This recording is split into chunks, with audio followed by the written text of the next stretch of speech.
The first of Bill and Mildred McVeigh's children, a daughter, Patty, was born in 1966.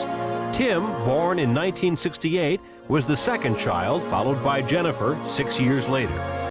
There was his introduction to guns, not unusual in rural America. For Timothy McVeigh, guns would become a lifelong passion. Tim was very close with his grandfather, Edward McVeigh, who taught him at a very young age the importance of guns. And his grandfather purchased a gun for Tim. It was a little, a starter's rifle type gun. Mickey started spending time away from home. She frequently left the town for long periods. It was something that affected Tim very deeply.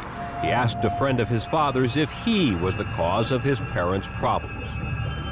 He said to this man, "Why is this happening? Is it something that I have done? Is it me?" It was something that he began carrying with him that caused this maybe outgoing young type of kid to somehow go inside of himself. When Timothy was 16, Mickey left Bill McVeigh and Pendleton for good. She moved to Florida with her daughters. Tim decided to stay with his father. McVeigh was a good employee. He showed up to work on time every day and took his job seriously. But there were some troubling signs. His continuing fascination with firearms led to some unusual incidents, like his bringing extra heavy weapons to work. McVeigh's distrust of the government began in high school. As a teenager, he read the Turner Diaries by William Pierce, the leader of one of America's most prominent neo-Nazi organizations at the time. The book outlines a fictional Aryan revolution against the federal government.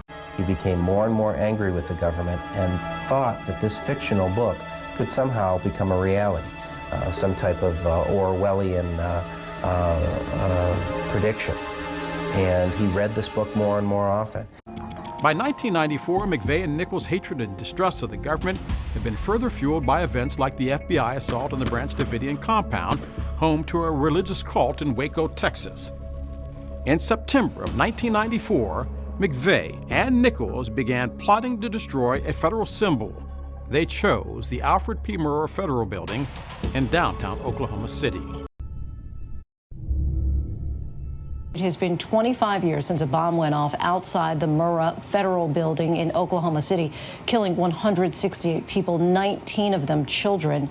In 1997, Timothy McVeigh was sentenced to death. He now lives on death row at a federal prison in Indiana, where he spends nearly all of his time, 23 hours a day, in a jail cell, with virtually no contact with other inmates. Today, the man who killed those people died on schedule by lethal injection, and no member of his family was in attendance.